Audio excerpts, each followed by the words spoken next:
So you tell me, what is the most important thing that I as a believer should pursue? The gifts of the Spirit or the fruit of the Spirit? So let me just say to you that the gifts are given. We're to earnestly desire them, but you don't get to choose the gifts. And the gifts are not earned by you. So they're just given to you. The gifts are given. Listen to me. The fruits are grown.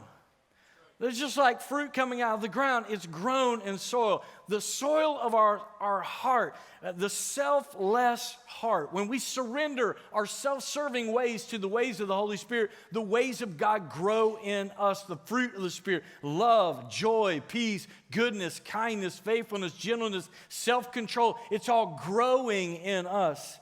And so since I'm given the gifts and I grow the fruits, here's my admonition to you. Focus your efforts on growing your fruit and earnestly pray for his best gifts. Let me say it again. Focus your efforts. The Bible says to work out your salvation.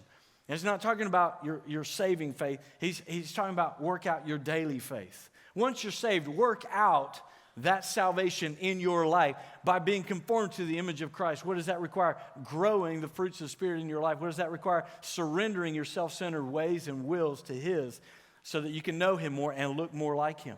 So I would say put your efforts in growing the fruit. Listen to me. And then pray earnestly for his best gifts. Because here's the bottom line.